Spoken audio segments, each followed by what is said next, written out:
Second lecture में basically जो मैंने वो आप लोगों को प्रिपेयर किया वो है ये इकोनॉमिक्स के हमारे law of diminishing marginal utility. जैसे कि मैंने आप लोगों को बताया था ये जो लॉ है बस पेपर पॉइंट ऑफ व्यू से बहुत इंपॉर्टेंट है और अकाउंटिंग के बेसिक नॉलेज के लिहाज से भी ये बहुत इंपॉर्टेंट है। तो इसमें जो बेसिकली हमारे पास टू क्वेश्चन है हमारे पास। सबसे पहले law of diminishing marginal utility and law of diminishing marginal utility. सबसे पहले आज हम डिस्कस करेंगे law of diminishing marginal utility. Law of diminishing marginal utility इसका तो बेसिकली डिफरेंट टर्मिनोलॉजी यूज की जाएगी। तो सबसे पहले आपको उन चीजों का पता होना चाहिए, आपको ये लॉ उस वक्त समझ आ जाएगा। अब इसमें सबसे पहले हमारे पास law of diminishing marginal utility. अब लॉ को समझने से पहले कुछ पॉइंट्स हमने क्लियर करना पड़ेगा हमें। उर्दू में से कहते हैं कानून तकलील अफादा मुख्ततिम। मैं रिपीट कर देता हूं, कानून तकलील अफादा मुख्ततिम। अब इसको समझने से पहले सबसे पहले हमें डिफरेंट किस्म की कुछ बेसिक चीजें आपके बारे में मालूम होना चाहिए कि वो क्या होती है। और उसमें सबसे पहले हमारे पास है यूटिलिटी यानी अफादा। अफादा किसे कहते हैं? अफादा की अगर बात की जाए इन सिंपल वर्ड्स, किसी भी चीज की ऐसी खूबी, किसी भी चीज की ऐसी खूबी या बस जिससे किसी इंसान की ख्वाहिश पूरी होती है वो हमारा अफादा कहलाता है। Let's say utility quality of a product to satisfy human needs and wants। इंसानी ख्वाहिशात को पूरा करने की किसी चीज की जो भी खूबी होती है वो उसकी यूटिलिटी कहलाती है। फॉर एग्जाम्पल आप घर से आए, गर्मी शदीद, आपको बहुत प्यास लगी है, ठीक है, तो आप सबसे पहले किस चीज को यूज करेंगे? डेफिनेट सी बात है, आप सबसे पहले पानी को यूज करेंगे, ना कि आप किसी चाय को पिएंगे, ना ही कुछ आप किसी को मशरूबात की तरफ जाएंगे। आप डायरेक्ट इसको यूज करेंगे, आप पानी को पिएंगे। क्यों? बिकॉज पानी के अंदर ही वो यूटिलिटी है, पानी के अंदर ही वो फायदा है कि जिसकी आपको तलाश है। अब आपको प्यास लगी, आपको प्यास बुझानी है। अब ये क्वालिटी, ये क्वालिटी पानी के अंदर है, किसी और लिक्विड के अंदर नहीं है। तो इसलिए आपने सिर्फ उस पानी को यूज किया, आपने सिर्फ उस पानी को प्रेफर किया पीने वक्त क्योंकि आपको प्यास और आपको उसकी प्यास बुझानी है, ठीक है। तो this is utility, quality of a product to satisfy human need and want. अब सेकंड चीज हमारे पास क्या आती है? Marginal utility. अब मार्जिनल यूटिलिटी क्या होती है? इसको उर्दू में कहते हैं मुख्ततिम अफादा। क्या कहते हैं? उर्दू में कहा जाता है मुख्ततिम अफादा। ये होता क्या है? Additional utility occurred by using additional unit.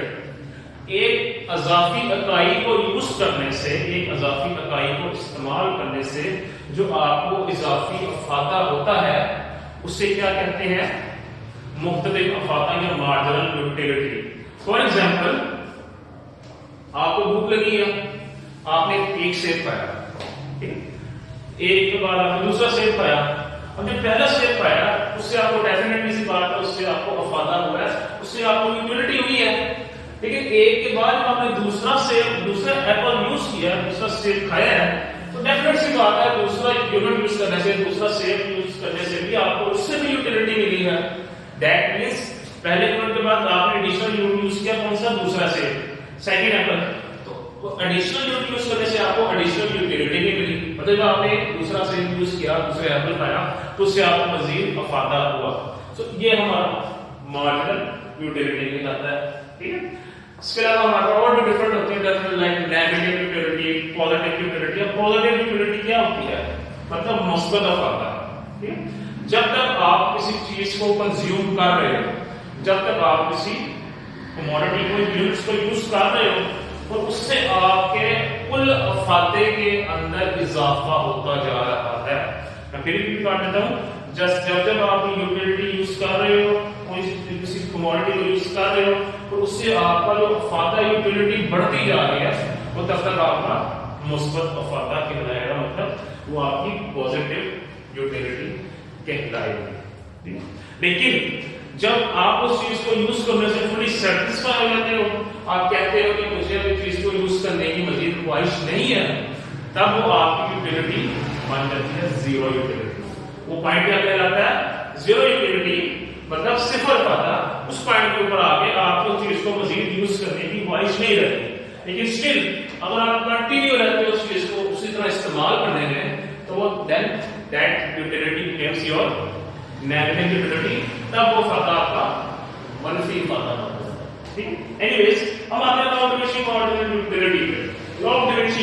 Diminish का मतलब है स्लो एंड स्टेडीली कम होते जाना। देखिए सीधी सी बात है, ये हमारी नेचर है इंसान की, और इस चीज का हर एक को पता कि जैसे जैसे हम किसी चीज को इस्तेमाल करते जाते हैं, उसको यूज करते जाते हैं, उसको कंज्यूम करते जाते हैं, तो उससे जो हमें फायदा मिल रहा होता है वो हर इकाई को इस्तेमाल करने से, हर जायद इकाई को इस्तेमाल करने से हमारा कम होता जाता है। जैसे आप लोग प्रयास करिए, अब मैक्सिमम से कितने ग्लास पीओगे? 5 ग्लास पीओगे, लेकिन 5 ग्लास पीने के बाद आपको मजीद ख्वाहिश नहीं रहेगी उसको यूज करने की, लेकिन और 5वां ग्लास पीने तक आपने पहला ग्लास पिया, आपको उससे फायदा होगा बहुत ज्यादा। लेकिन जब आप दूसरा ग्लास पियोगे, दूसरे ग्लास से आपको वो फायदा नहीं मिलेगा जो आपको पहला ग्लास पीने से मिला। ऐसे ही है, उसके बाद आपने तीसरा ग्लास पिया, अब तीसरा ग्लास पीने से आपको वो फायदा नहीं मिलेगा जो पहले 2 ग्लास से पीने से मिला। मतलब तीसरे पे आके फायदा पहले 2 से भी कम हो जाएगा। और एक वक्त ऐसा आएगा, एक ग्लास ऐसा होगा, चाहे चौथा यूनिट हो चाहे 5वें ग्लास में, क्या होगा कि मेरे अब मजीद पानी पीने की जरूरत नहीं है। ठीक है, तो दैट इज डिमिनिशिंग, मतलब ग्रेजुअली आपका फायदा जो हर दूसरी हर एडिशनल यूनिट को यूज करने से जो आपको फायदा हो रहा है वो कम होता जा रहा है। ठीक है, एक ऐसा आता है कि आप उससे थोड़ी सेटिस्फाई होते हो, आपको टोटल सेटिस्फेक्शन चाहिए दे चुके, आप उससे सेटिस्फाई होते हो, आप कहते हो इसको यूज करने की जरूरत नहीं है। सो डीएमयू मतलब डिमिनिशिंग मार्जिनल यूटिलिटी, तो क्लियर फायदा नहीं होते।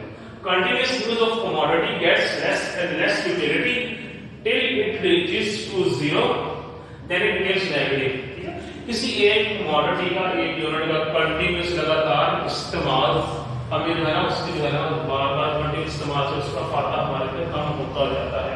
फिर एक टाइम ऐसा आता है कि वो फायदा 0 पे पहुंच जाता है। 0 का मतलब ये है कि आप हमें उसको यूज करने की मजीद जरूरत नहीं है, हमें पूरी सेटिस्फेक्शन हो गई है। लेकिन उसके बाद अगर हम कंटीन्यूअसली यूज करते हैं देन इट बिकम्स नेगेटिव, वो नेगेटिविटी की तरफ चला जाता है। ठीक, इस चीज को शेड्यूल से एक्सप्लेन करते हैं, शेड्यूल से आपको मजीद इस चीज का क्लैरिफाई हो जाएगा जो मैंने आपको चुनकर यहाँ कुछ पॉइंट्स बताए हैं। सबसे पहले हमने यहाँ पे टोटल यूनिट्स किया, हमारा टोटल 6 यूनिट्स हैं, 1 2 3 4 5 एंड 6। ठीक है, टोटल 6 यूनिट्स हमारे पास जिसको हम यूज कर रहे हैं। दिस आर मार्जिनल यूटिलिटी की हमारा मतलब फायदा है, this is our total utility full फायदा है। अच्छा, जब हमने सबसे पहले यूनिट कंज्यूम किया उससे हमारी मार्जिनल यूटिलिटी मतलब जो मुफ्त जो फायदा है वो मैक्सिमम होगा। कितना में 8 मिला, टोटल में डेफिनेटली 8 ही होगा। जब हमने सेकंड यूनिट कंज्यूम किया तो जैसे हमने पढ़ा कि जैसे जैसे कमोडिटी यूज करते जाएंगे हमें यूटिलिटी कम होती जाएगी। तो सेकंड यूनिट कंज्यूम करने से हमारी यूटिलिटी कितनी हो गई? 6, 8 से कम होने कितनी हुई? 6, तो टोटल हमारी कितनी हो गई? 14। इसी तरह हमने तीसरा यूनिट कंज्यूम किया उससे हमारी 6 से कम होकर 4 हो गई, चौथा यूज किया 2 पे आई, 5 पे आके हमारे पास यूटिलिटी हो गई 0। यही बात जो इधर की थी, commodity gets less and less utility, ये कमोडिटी का आपको यूटिलिटी कम होती जा रही है, यू कैन सी देयर। ठीक है, टिल इट रीचेस टू 0, ये लाइन यहां तक वो 0 पे पहुंच जाएगी। यहां पे 5 का इस्तेमाल करके हम 0 पे पहुंच गए हैं, दैट मींस हमें मजीद यूनिट कंज्यूम करने की जरूरत नहीं है।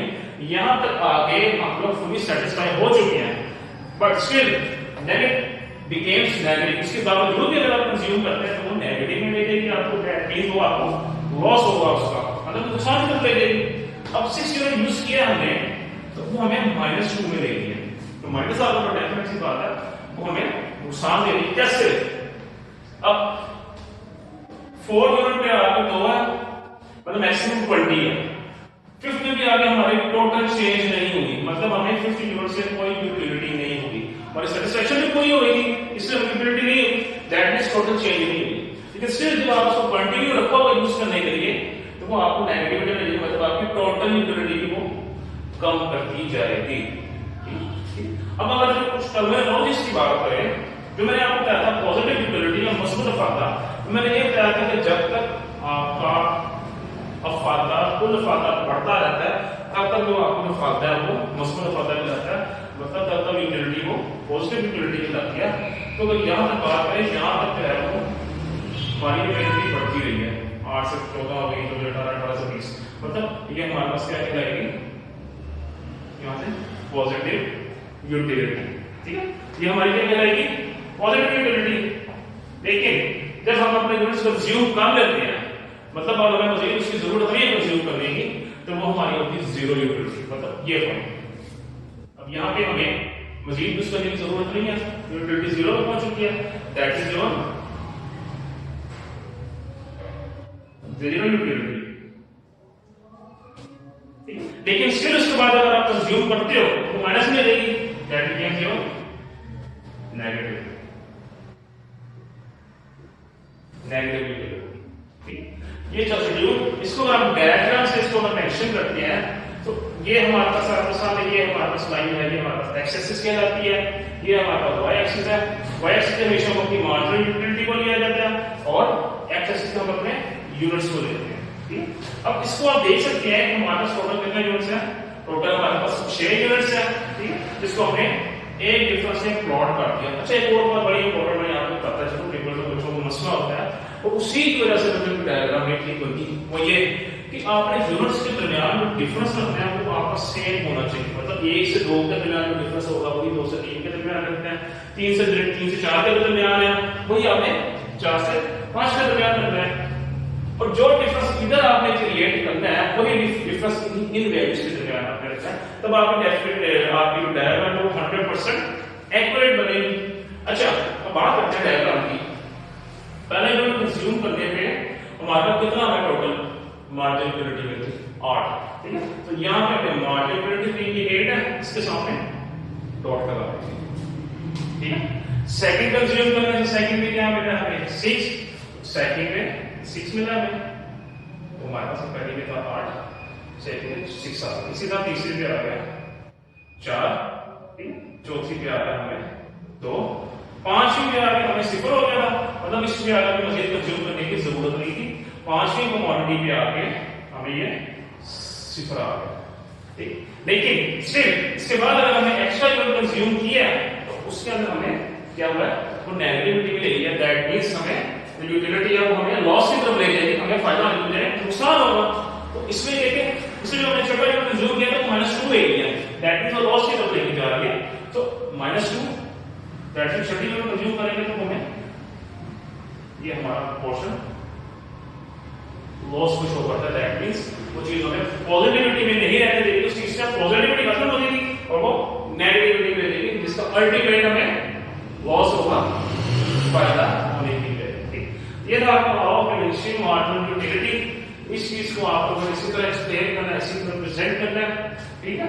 बाकी जो कमी और इसकी बेसिक एक को अगर आपको नॉलेज होगा, तो मैंने स्टार्टिंग में बता दी थी आपको कि ये कि इसके अंदर जो है वो यूटिलिटी किसे कहा जाता है हमारे पास, और इसके अंदर हमें पॉजिटिव यूटिलिटी क्या होती है, हमारे पास नेगेटिव यूटिलिटी किसे कहते हैं, जीरो यूटिलिटी क्या है किसे कहा जाता है, मार्जिनल यूटिलिटी किसे कहा जाता है, बस जो मोस्ट इंपॉर्टेंट चीज है, बिकॉज हमारा पूरा क्वेश्चन ही जो है वो मार्जिनल यूटिलिटी के ऊपर लाया गया है, तो मार्जिनल यूटिलिटी का नहीं पता होगा तो डेफिनेटली से बात आपको क्वेश्चन को नहीं अंडरस्टैंड कर सकते। तो मार्जिनल यूटिलिटी का हमें पता होना चाहिए कि मार्जिनल यूटिलिटी होती क्या है, तो मार्जिनल यूटिलिटी का आपको पता होगा तो आपको क्वेश्चन इजीली सॉल्व कर सकते हैं। तो इसके अंदर फिलहाल तरह मैं आपको कुछ बताऊंगा, बाकी इसकी जो डेफिनेशन है वो आपको इस चीज को भी डेफिनेशन के तौर पे लिख सकते हैं, बुक में भी आपकी यही होगी, आई होप सो, और है भी यही, लेकिन जो आप लोगों को आसान वर्डिंग के अंदर लगती है आप उसको यूज कर सकते हैं, जिसमें आपको इजीली फायदा होगा। बाकी जो हमारा सेकंड क्वेश्चन है हमारे पास ऑफ इक्वी मार्जिनल यूटिलिटी, वो भी तकरीबन सेम ही है, क्योंकि इसमें भी हमारे पास मार्जिनल यूटिलिटी का यूज किया गया, उसमें भी मार्जिनल यूटिलिटी को यूज किया गया, लेकिन जो थोड़ा सा डिफरेंस है वो ये है कि इसके अंदर हम लोगों ने जो है वो डिमिनिशिंग के तौर पर उसको लिया गया, उसमें जो है हम डिफरेंट प्रोडक्ट्स के ऊपर अपने जो कमोडिटीज को यूज करेंगे, जिससे हम इस चीज को देखेंगे कि हम जब एक पर्सन जो है वो अपनी लिमिटेड इनकम को डिफरेंट कमोडिटीज के ऊपर यूज करेगा तो वो कैसे करेगा, मतलब उसको इस तरीके से उसको यूज करना चाहिए कि उसको अपने यूनिट से मैक्सिमम सेटिस्फेक्शन मिले। हर पर्सन की ख्वाहिश है, और सेकंड पर्सन की ख्वाहिश है कि वो उसकी जो मिनिमम रिसोर्सेज है, मिनिमम रिसोर्सेज हर पर्सन की उसकी इनकम ही होती है, चाहे वो बेसिक सैलरी पर्सन है या उसका कोई बिजनेस है, उसके बाद रिसोर्सेज क्या उसकी सैलरी है, उसकी बिजनेस इनकम, सो हर पर्सन ये चाहता है कि उसके पास जो मिनिमम रिसोर्सेज है उससे वो मैक्सिमम सेटिस्फेक्शन हासिल करें। तो जो इक्वी मार्जिनल यूटिलिटी है उस क्वेश्चन के अंदर हम इसी चीज को डिस्कस करेंगे इंशाल्लाह कि किस तरह हम मिनिमम रिसोर्सेज के साथ मैक्सिमम सेटिस्फेक्शन हासिल करेंगे और कर सकते हैं डिफरेंट कमोडिटीज के ऊपर यूज करके। ठीक, यहाँ पे बात होगी इक्वी मार्जिनल में डिफरेंट कमोडिटीज की, not single commodity. Let's suppose हमारे पास 10 यूनिट है तो हमें 10 यूनिट को डिफरेंट कमोडिटीज पे ऐसे यूज करना है कि हमें उन दोनों कमोडिटीज से जो सेटिस्फेक्शन है वो मैक्सिमम मिले ना कि minimum. So this is all from this lecture. I hope आप लोगों को कुछ अगर इसमें कोई मसला हुआ होगा पहले तो इससे क्वेश्चन से आई थिंक वो हल हो गया होगा। आपको इस क्वेश्चन को पढ़े, बुक से भी पढ़े, इसकी डायग्राम अगर आपको तो नहीं क्लियर होगी आप बुक से देखें, शेड्यूल को बुक से मैच करें जो ताकि आपको मजीद आपके आसानी हो। और अगेन मैं ये बात रिपीट कर रहा हूँ, पेपर पॉइंट ऑफ व्यू से ये क्वेश्चन बहुत इंपॉर्टेंट है। और दूसरा इकोनॉमिक्स के जो बेसिक्स है उस लिहाज से क्वेश्चन बहुत इंपॉर्टेंट है। Thank you so much.